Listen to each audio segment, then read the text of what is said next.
For more than a year, my life had revolved around this one evening. I'd been planning my engagement celebration with an intensity most people reserve for actual weddings. To me, it wasn't just a party. It was the moment I would gather everyone who mattered. The people who had seen me through breakups, career changes, and the years of dating disasters before I met Ryan. Ever since the night he proposed on the balcony of our Charleston apartment, with the warm Atlantic breeze tangling, my hair and the city lights flickering below us, I'd imagined this night down to the smallest detail. We had chosen the Garrison House in Savannah, Georgia, a historic estate that had stood for over 150 years. Its sprawling gardens were lined with centuries-old oaks draped in Spanish moss, and the white-columned porches wrapped around the house in an elegant embrace. Inside, the rooms glowed with the warmth of antique chandeliers, each crystal facet scattering light across the polished hardwood floors.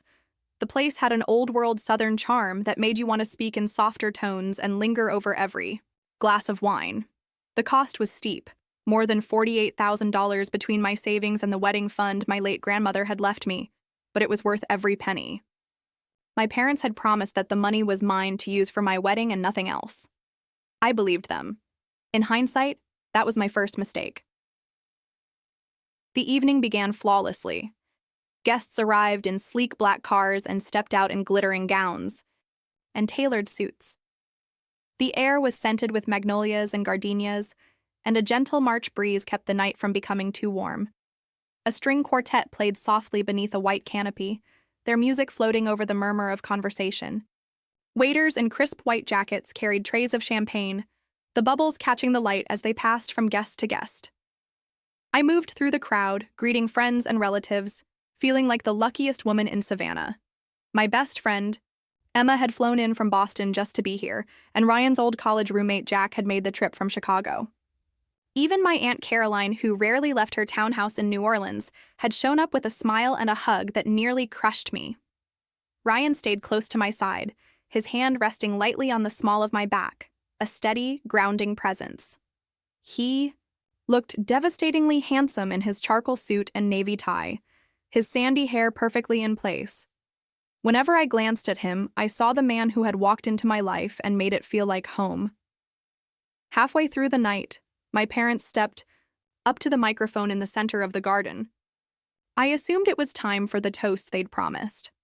I pictured my father telling a story about the time I'd fallen off my bike in front of the whole neighborhood, or my mother talking about how she knew Ryan was the one the moment she met him. But the moment my mother began to speak, a chill ran down my spine. "Before we continue," she said, her voice clear and confident, "we have some family news to share. We've decided to take the wedding fund and give it to your brother Daniel so he can finally buy a home and start his own family." At first, I thought I had misheard her. The laughter and chatter around us died instantly, replaced by an uneasy, "Hush." I turned to Ryan, searching his face for some sign that this was a joke. His eyes were wide, his jaw set. "That's my wedding fund," I said slowly, my voice shaking but loud enough for everyone nearby to hear. "Grandma left it to me." My mother gave a casual wave of her hand, the kind of gesture she used when dismissing something she deemed unimportant. "Daniel's needs are more urgent, sweetheart. You have Ryan to take care of you. He has no one." It was like the ground tilted under me.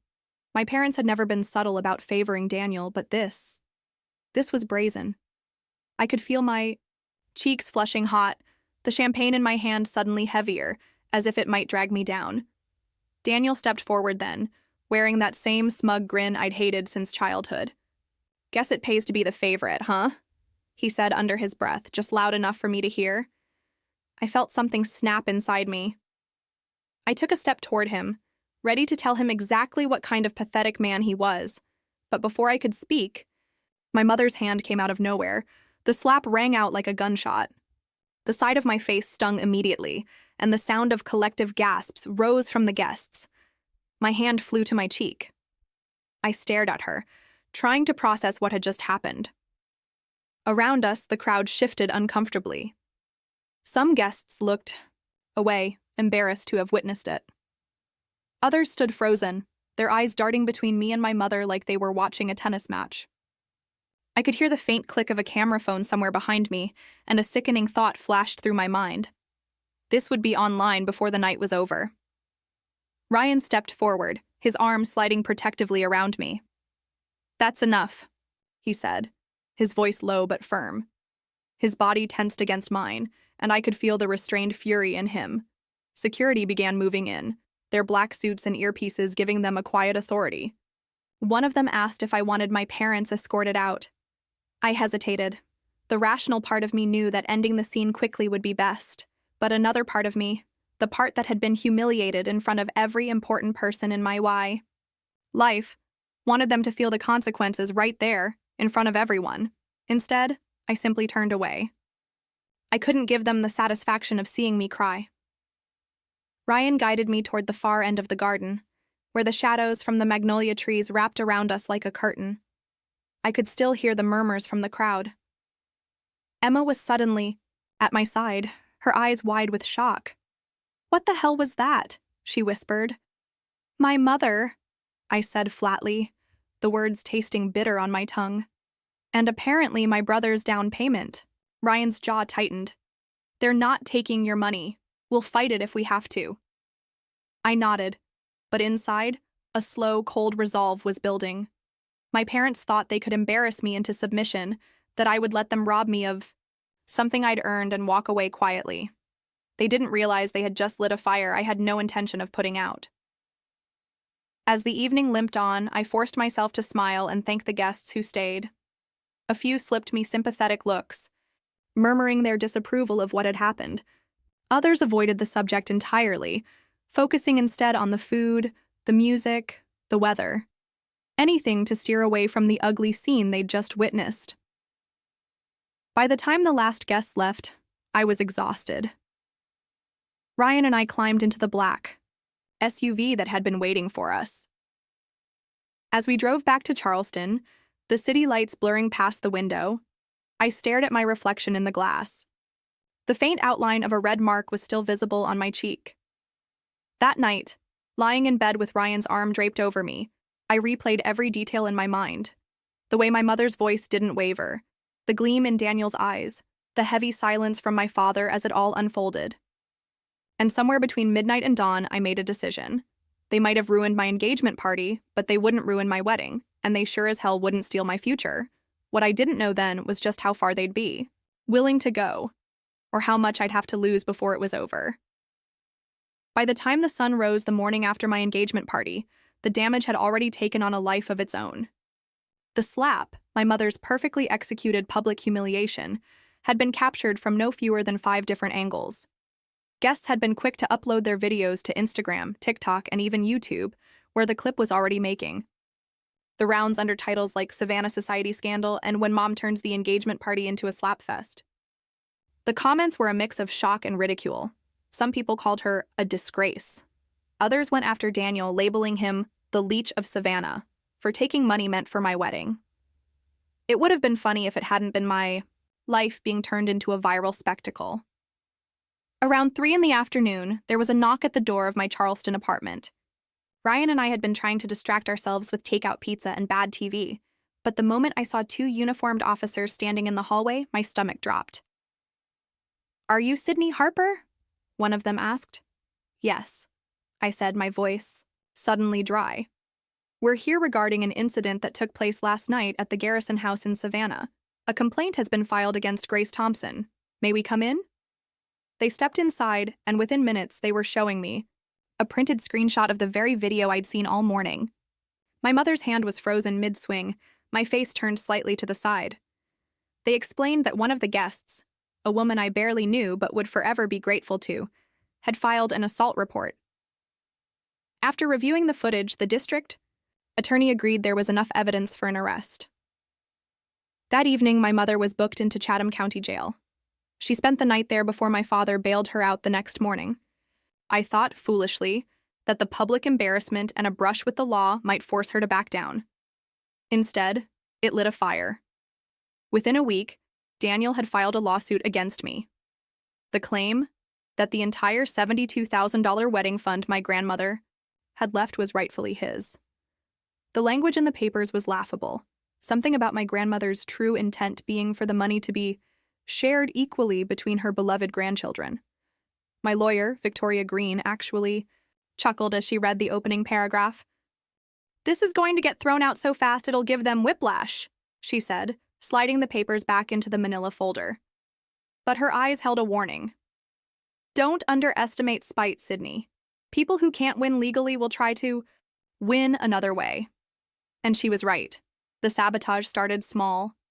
An email to Ryan's company HR department from a burner account claimed he was secretly dating another woman in Atlanta. It was clumsily written, riddled with typos, but it had enough fabricated detail to cause a minor stir. Ryan had to spend the better part of a day explaining the situation to his boss, showing proof he'd been in Charleston the entire week the supposed affair took place.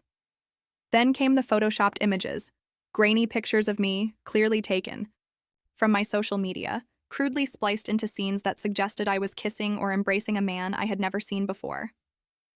These arrived anonymously in Ryan's work email, his email, and even as a printed envelope left at his parents' front door. The worst were the anonymous threats. My inbox began filling with messages telling me to call off the wedding if you know what's good for you, and you'll regret walking down that aisle. Some were vague. Others were graphic enough to make my stomach twist. Emma, bless her loyal heart, refused to let me go through it alone. She took a leave from her job in Boston and moved into my apartment temporarily.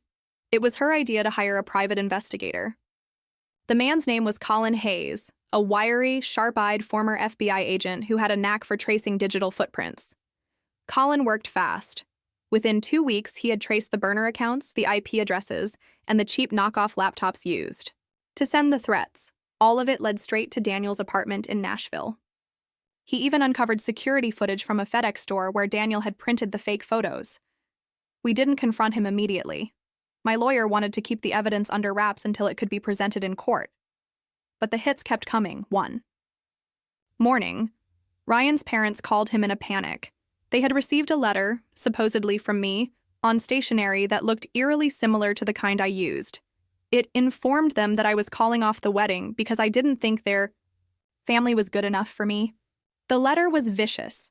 It insulted Ryan's job, mocked his younger sister's weight, and hinted that I had better offers. My soon-to-be mother-in-law, Diane, was in tears when she called. "I can't believe you would say these things," she sobbed. It took an hour-long phone call plus scanned proof from Colin showing the letter was printed from Daniel's home printer before she calmed down. The relief in her voice was tinged with something else. Fear. She understood now the kind of family I came from. By the time the court date rolled around, I felt like I'd been living in a war zone. I wasn't sleeping much. Every time my phone buzzed, I flinched, half expecting another attack.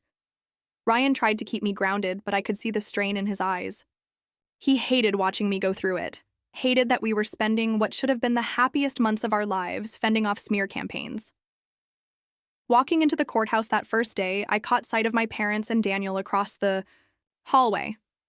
My father avoided my gaze, staring at the floor as if the pattern in the tiles was suddenly fascinating.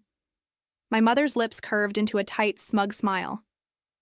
Daniel, of course, looked like he was auditioning for a reality TV villain, leaning back in his chair, one ankle resting on his knee, exuding that false confidence of someone who thought the world owed him something. The irony was that this was still civil court. No shouting matches, no dramatic witness stands, just paperwork, depositions, and procedural motions.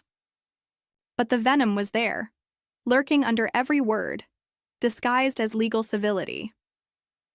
At one point during a recess, Daniel leaned over to me in the hallway and said quietly, "You could make all this go away if you just gave me the money." I stared at him for a long moment before answering. "You could make this go away by acting like a decent human being.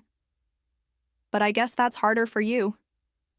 His smirk faltered for just a second, and I held on to that moment like a small victory.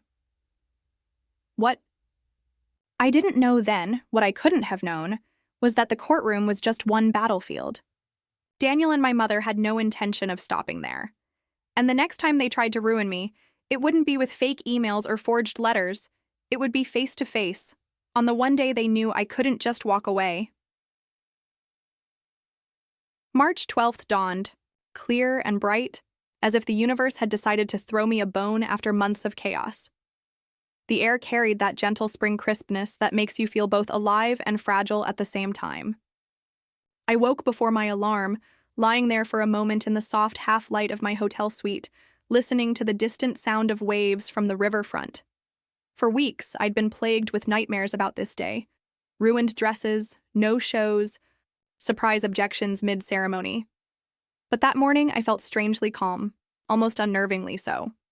Ryan had spent the night in another suite per tradition, and I imagined him now, maybe standing in front of the mirror adjusting his tie, or pacing while Jack cracked jokes to keep him relaxed.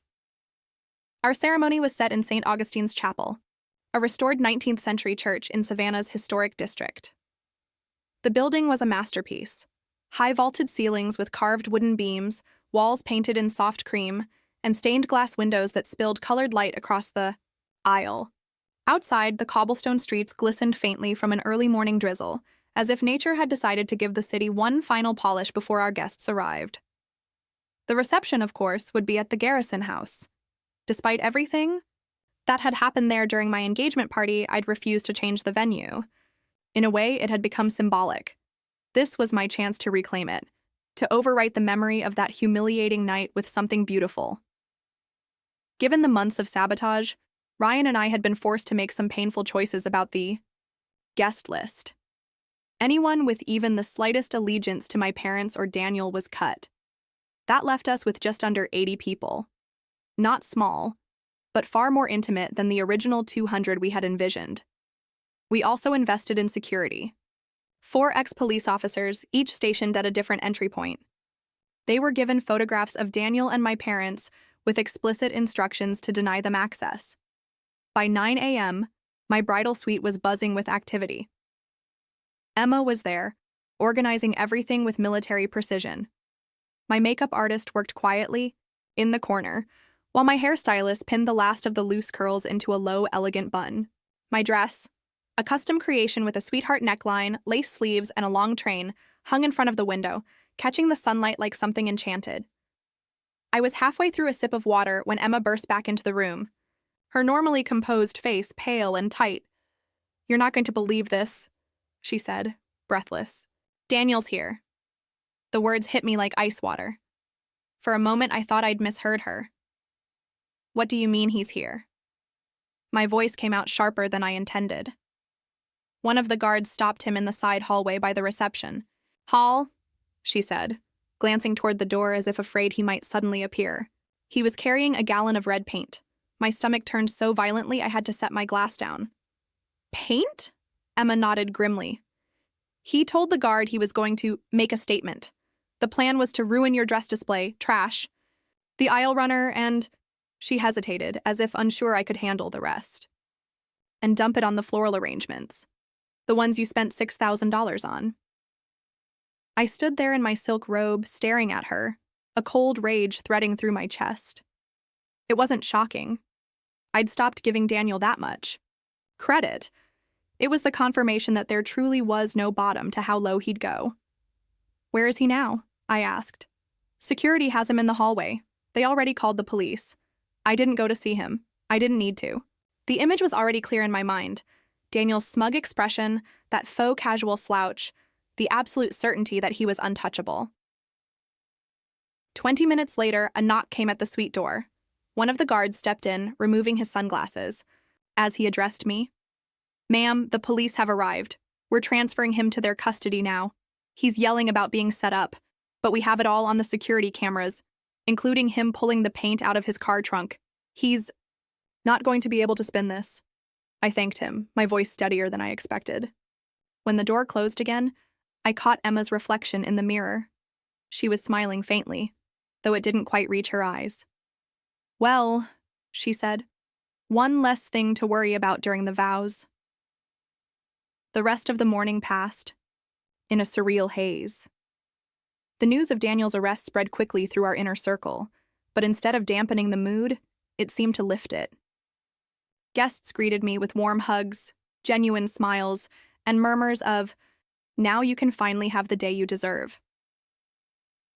When it was time to walk down the aisle, I felt no nerves, only a deep, unshakable certainty.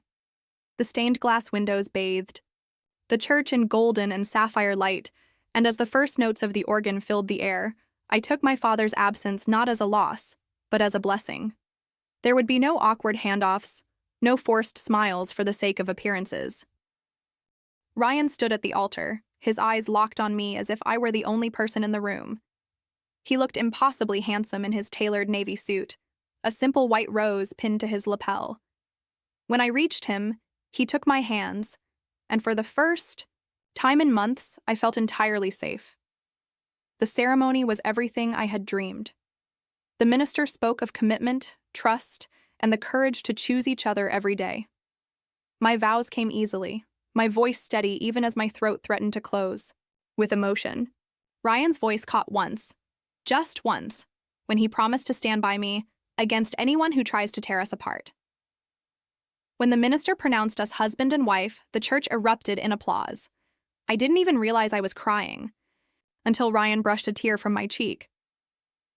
The reception at the Garrison house was a triumph. The gardens glowed under strings of warm lights, the air rich with the scent of roses and magnolias.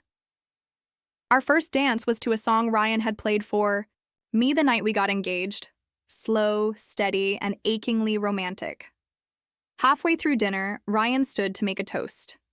The room quieted instantly. "We've been through hell to get here," he began, his voice carrying easily over the clink of glasses. "But I wouldn't change a thing, because now I know we can survive anything, together." Applause filled the room, but I barely heard it. I was too busy looking at him, feeling the truth of every word settled deep in my bones. We danced until midnight, laughing until our cheeks hurt. Friends and family, my real family, surrounded us, lifting us in a way my blood relatives never could. And for the first time in a long time, I didn't feel like I was fighting a war. I felt like I'd already won. 1 month after the wedding, the battle that had defined nearly a year of my life came to a decisive end. I still remember the way the air in the courtroom felt heavy that morning, thick with anticipation, as if everyone present could sense this was the day the fight would finally be over.